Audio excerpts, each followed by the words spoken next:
All right, we are recording. All right, welcome everybody. Good afternoon.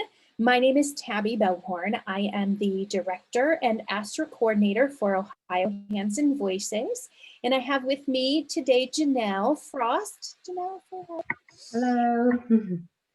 who is the Director and ASTRA Coordinator for Michigan Hands and Voices. So we are here today to talk to you about some COVID services and considerations for your student.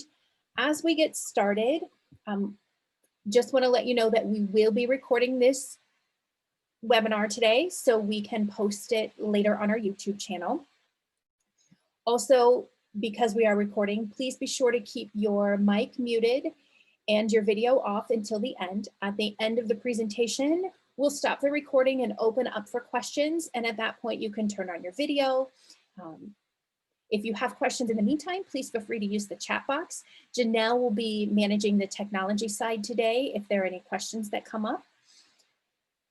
Let's see what else. Also, we do have closed captions available. So if you would like to use those, you can click in the upper left-hand corner of your Zoom screen and turn on captions. And lastly, I just want to say as we get started that we are not attorneys. We will not be giving legal advice today. We will be sharing information with you to the best of our knowledge at this day and time, because we all know that everything changes so quickly. So we're going to go ahead and talk about some different topics, and it's kind of an introductory level. So if you require more in-depth services or one-on-one support, please feel free to reach out to us. We will give you our contact information at the end of the presentation today. Janelle, is there anything that you'd like to add? No, I think that's it. And I'm going to take my video off and let you proceed. Okay, great.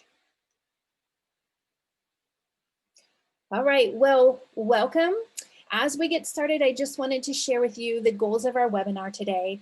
So number one, we just want to help you understand the various kinds of makeup services that your child might be entitled to receive under special education law during our COVID-19 pandemic. We're going to talk about what is compensatory education, what are recovery services, and what is ESY or extended school year, and then how to determine which makeup service is appropriate for your child. First, as we get started, I just kind of want to set the stage and talk about FAPE. So FAPE is a free and appropriate public education. This means it's provided to your child at no cost. So number one here, schools did not fail to provide FAPE because they closed and remote learning occurred, right? So schools across Ohio and Michigan in last spring and some this fall are still closed. That does not mean your school didn't provide FAPE. However, number two, if a student with a disability was refused a service while other students received services, then FAPE may have been denied. So number two, this point gets a little bit messier, but for example, your child could have received all the accommodations and modifications and services listed on their IEP. I know schools were required to make a good faith effort to provide those services. So if a school can prove that they did their best, that counts as good faith effort and potentially as providing FAPE. Now, let's say, for example, a school district said, we can't provide OT services during remote learning because we have to be physically present to do that. Well, I would argue that that's not a good faith effort, and then potentially that may not be FAPE for your child. Or let's say the teacher released asynchronous learning. Asynchronous learning is on your own learning, so recorded videos or lessons that weren't accessible to your child. That as well may not be FAPE if that continued to happen over and over again. We also want to remind you that as parents, you have rights under IDEA. Remember, IDEA is our special education law that specifies parents to be involved in their child's education and also defines what procedural safeguards or parent rights are. So one of those safeguards is the provision of, how do we How do we resolve disputes, or when we can't agree on services or placement, what can we do? So those are called dispute resolutions. And you have the option, a few options are filing a complaint, requesting a facilitated IEP meeting, mediation, or in extreme circumstances, filing for due process. So because IDEA specifies parental involvement, I want to highlight that you are an equal member of the IEP team. So when you're working to resolve disputes or disagreements and just find that common working ground, you are permitted as an equal member of the team to bring your data and to bring your observations to the meeting for the IEP team to consider. During COVID and remote learning, this is especially important. Teachers and providers need to know what you see during remote learning or in hybrid learning while you're at home. So I encourage you to make a record of that. It doesn't have to be, just take a journal and write down what you're observing that day. Any struggles your child might have, what they might be doing well. Some of our students are doing really well during remote learning as well. So just make notes and any questions that you might have as well. All right, so first we're going to talk about if you think that your child hasn't received FAPE during the COVID pandemic and within whatever education and delivery of service your child is receiving right now, your child may be entitled to compensatory services. So fun fact, compensatory education is actually not part of IDEA, but rather it's a result of case law. This is why case law is important. The Burlington case, which went to the Supreme Court of the United States, and a due process hearing from Missouri. So through this case law, compensatory services are traditionally used to make up services when FAPE wasn't provided for whatever reason. So that could be a speech therapist was on maternity leave and they didn't find a replacement. That could be, maybe an interpreter quit during the middle of the school year and they couldn't find a replacement. Maybe we went remote learning and we didn't know how to provide that service. Compensatory services are often a result or part of a complaint, mediation, or due process cases and that resolution. They are designed to help a student catch up to where they should be when services were denied. So if services were provided all along, what would have been the expected progress for the student? So they should help to fill that gap. But sometimes in order to fill that gap, it's not actually a one-on-one makeup of time. So if your child lost 1 month of services, your child might need 6 weeks or 8 weeks of service to catch them up to where they should be. So it's not necessarily one-on-one makeup, but it is rather defined as reasonably calculated. That's one of those vague terms in the law. So you have to work together to figure that out. So some families have been asking for compensatory services during this COVID pandemic to make up for services that weren't provided. So Andy Feinstein, who is a special education attorney, has suggested to use caution when requesting compensatory education services. Part of that, I think, is because there's this stigma associated with compensatory services that it's a negative thing. Andy says, just be careful using that. So because of that, I think many states have come out with this new service called recovery services. So fun fact here, recovery services are brand new and were created in response to the impact of COVID-19. So, there's no supporting case law yet. This is coming through as guidance from state departments of education. I know Ohio is saying it and Michigan is using the phrase as well. So recovery services, again, are determined on an individual basis. So what this actually means is, in my opinion, is as a parent, as part of a member of the IEP team, you're probably going to have to ask for recovery services. I think it would be rare that a school contact you and just say, we're going to provide these recovery services. Doesn't mean it won't happen, it very well might. But if you think your child has missed services, please ask. They will be based on your students' assessments and progress. So, from March till now, from January to March, what does that progress look like? Again, it's an IEP team decision. Now, recovery services can be spread out over time.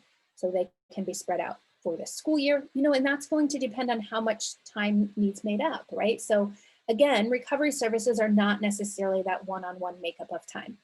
You missed a month of education or service, so you get a month equal back. May not be the same. So that might be why it needs to be spread out over time. So through the school year, could happen before school, during school, after school, could happen during breaks as well. Christmas break, spring break, to keep services moving and progress occurring. So if you are looking at recovery services, here are some questions for the IEP team to ask and discuss. So did the student make progress on the IEP goals and objectives prior to the ordered school building closure period? This is important because if your child was making progress from last August through March, and we see great steady progress, and then once remote learning occurred, that progress stopped, that's going to tell us, that had a huge impact on your child's education there.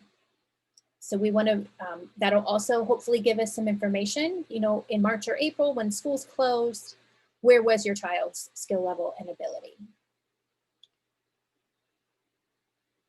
What were your students' baseline measurements on his or her IEP goals and objectives prior to the ordered school building closure period? Sorry about that.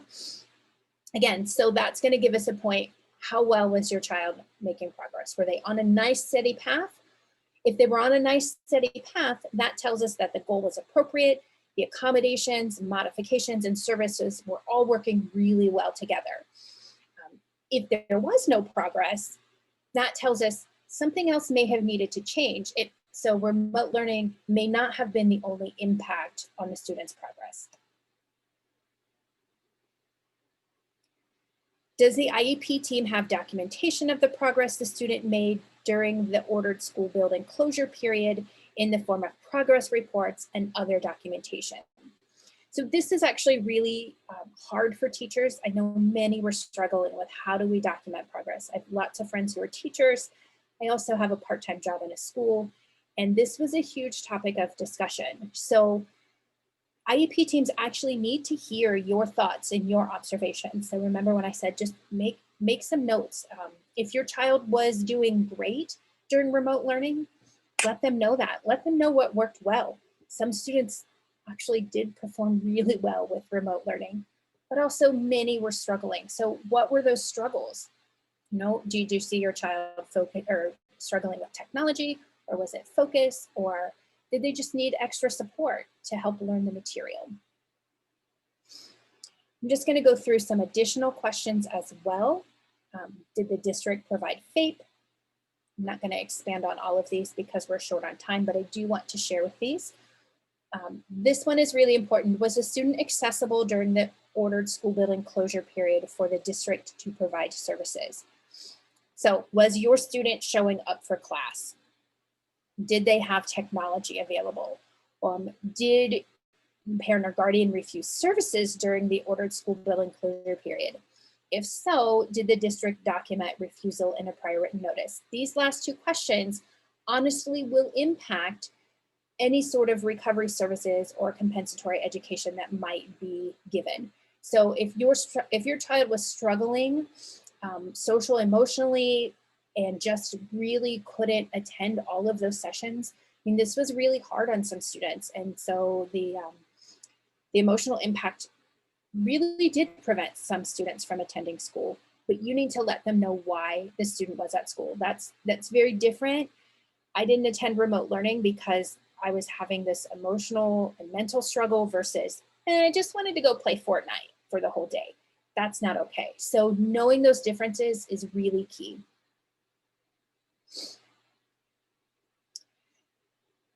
And if the school did provide FAPE, did the student make progress?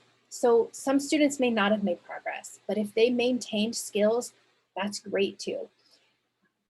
So, or did they regress? It's possible they regressed. These are very important questions to ask and discuss as a team. So if you have a meeting and you've asked these questions and you're deciding on compensatory education or recovery services, you want to make sure that there's documentation, right? So you can have an IEP meeting and make some amendments. You want that included. So what you want to include in the IEP document, this right here, WWDWBW, who will do what by when. That's a very, oops, so sorry. That's a very general rule of thumb that you can use for documenting and including information in the prior written notice or in the IEP meeting, or in the IEP amendment rather. In Michigan, they're very specific Janelle's gonna talk about this here in just a minute, about what to include, whereas in Ohio's guidance documents, they're more implied about what to include. So we did put them here because even though Ohio doesn't specify it, it's very helpful to know as well. So you want to make sure that services, we're describing services that will be provided. Who's going to provide the service? What's the time frame? The frequency, location, start date, end date, any documentation or any transportation that might need to be provided. And then, parent input needs to be included as well. That's related to your child's IEP. All right, so Janelle's going to turn on her camera and talk to us about some very specific Michigan services. Yes, thank you, Tabby. This is Janelle. So in Michigan, we did have a specific document come out back in the spring that was calling for school districts to do what's called a contingency learning plan. You may have heard it, and I'm really sorry that they used another C word because it sometimes gets confusing with compensatory plans. But we're talking about contingency learning plan. That word specifically is a plan with specific directions through COVID. So when Tabby was referring to Ohio, these things are implied. In Michigan, they came out with a specific guidance for districts. And it does include everything that Tabby had previously talked about with regards to faith. I think we have a mishap on the purpose up there. I must have missed the word during COVID times. It should say at the end of that, the purpose of the plan. But the priorities are on here, and I really like this listed out. So any of you that need a plan for your student during COVID, I know in Michigan, during this week, we just closed down in-person school again and are going remotely. This plan in particular would help the district and the family with specifics on how to do that. So I just want to go through those real quick. So number one was FATE during COVID, what that means. And then number two is to write a contingency written plan. Now it's recommended, but not required. So that's key. They don't have to do it, but it is required. Number three, I think, is wonderful because it looks at considering any parent counseling and training during this time, because now the parent may be required to do more of that teaching, more of the assessment, taking of information, and parents may need help or direction in that. And that's what number three is kind of looking at. So it says districts, are to consider helping in that. Number four is consider how the assessments are going to be done. I think very key during this time because they'll be taking these assessments at home now. And what does that look like? Number five is to review the impact of COVID, for the child, for the teachers, for the whole team, and looking at compensatory services if warranted. So it really starts talking about this compensatory services and recovery services.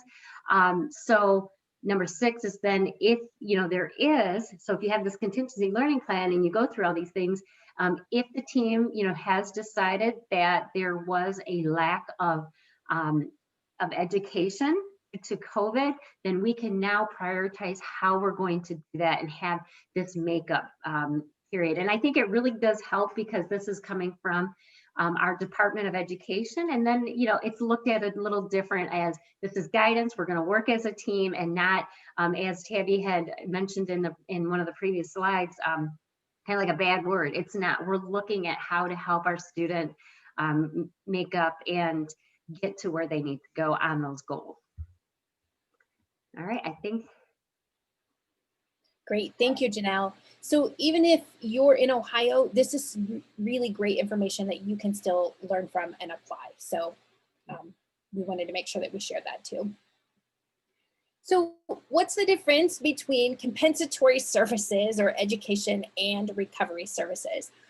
So this quote right here, these two quotes, I think explained it really well, but this is actually directly from Ohio Departments of Education Reset and Restart Plan.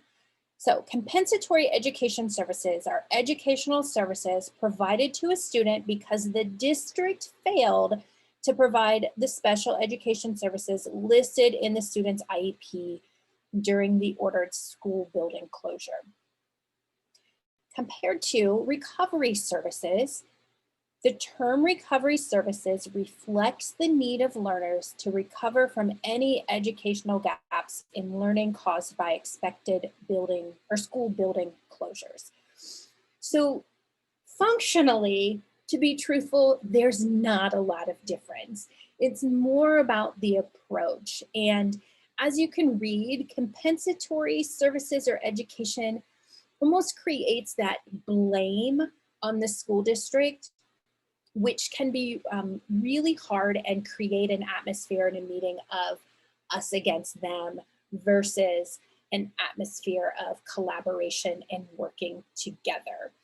So remember what I said about Andy Feinstein, that he said not to use the word compensatory services or education. Now that was back in April, so very early on in the COVID pandemic, but he was looking ahead knowing our students are going to need some services. But I think he was right on, and I think school districts and departments of ed have created recovery services to avoid this sense of creating blame. So now again, there may absolutely be times when compensatory services are warranted versus recovery. So we can talk more about that if you have specific questions. So extended school year services are another way for students to continue services. Traditionally, what we see, and as a parent, you may have heard this, that regression and recoupment is the determination for whether a student receives extended school year. So what this means is during long breaks, a student doesn't maintain their skills and abilities, but rather regresses and cannot make those skills up in the same time frame as their peers. So this is a big reason that extended school year is provided. Some families, your child may have received extended school year last summer in 2020 because of COVID. I worked with teams who provided extended school year just because they knew the student missed services because of school building closures and that they were going to need some sort of consistency. Some of you may still receive extended school year in the summer of 2021 due to COVID, and either because maybe schools don't know about recovery services yet or compensatory education. But also know that if your child needs extended school year and recovery services or compensatory services, they can have both. So this is not a one or the other. But did you also know, quick lesson, regression and recruitment is not the only determination for extended school year. Also, so this is just a brief lesson in extended school year services for you.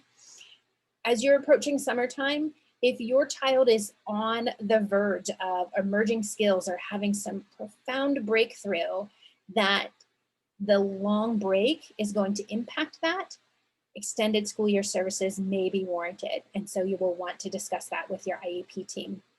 Again, you want to make sure that you have data and evidence to support your request. Also, the third reason, The nature and severity of your child's disability simply may require ESY services.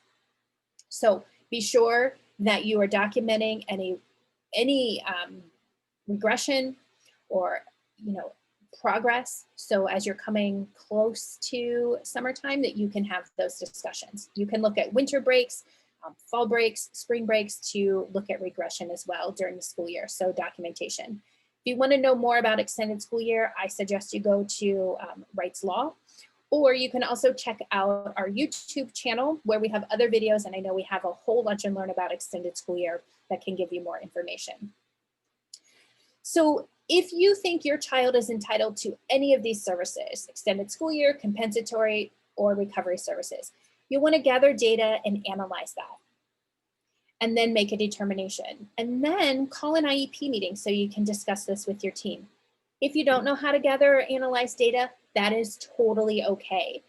You can still think and still know that your child, potentially needs these services. Go ahead and call an IEP meeting and ask for the team to help. The team can help you gather and analyze data as well.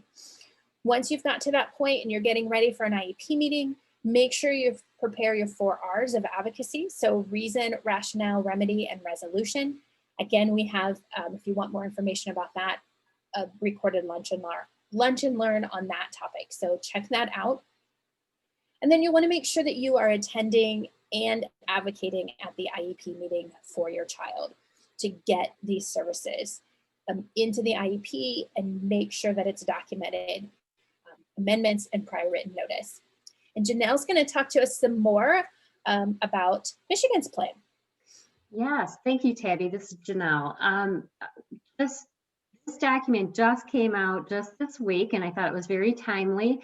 So our Department of Ed came up with another plan, a specific plan. Now, this isn't the contingency learning plan, the whole specific plan for COVID. This is a plan specific for compensatory education. So this is after the team has, decided, and you are a part of the team, that your child is, they were missing out on education. There's a specific plan they can use. The link is up here, and I think it's a great plan to help with those specifics that need to be included in it. I just want to note, I'm not going to go through this. I know we have limited time, and I'll put the link in the chat as well. But you can look this up on the Department of Ed. But I want to note at the very bottom, it says awarded from, and it says either finding from a state complaint, so you may have had to go through a complaint process, the due process hearing, or monitoring activity. So that is key. That means that your information that you've been collecting, or the school has been collecting, that you can utilize that to determine if that child does qualify for compensatory education. So I think that's really key during this time, that we're not having to go through all these legal situations, that the team, if they decide it, they can utilize it through monitoring activities. So look that up if you want. I'm going to throw it in the chat box though, as well, for you to have. Great, thank you, Janelle. So here are a list of resources that we have used to gather information today and share with you. If you have not seen Ohio Departments of Education's Reset and Restart plans, please take a look at that. And if you just Google ODE Reset and Restart, this will come up. There's a specific section for special education services. Also, Wright's Law has information about compensatory education.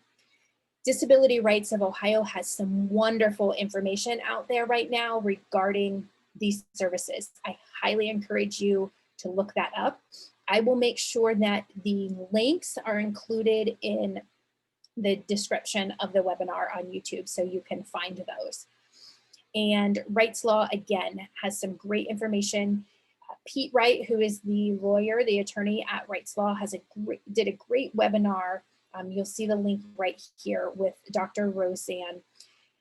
Fabulous. I highly encourage you to watch that too. It's actually, I really kind of geeked out on that. There were like 5 different attorneys, special education attorneys, who were sharing all of their perspectives. And so I loved that aspect of it. Check that out. If you need additional support from your chapters in Michigan or Ohio, please feel free to reach out to us. You can email us. Here is our website. We are here. We are happy to help you. We will continue services. So just so you know, in December, the first Monday night in December at 8 p.m., we have an open Q&A hour. So you can drop in and ask any questions that you may have and ask a panel of advocates from the Midwest region.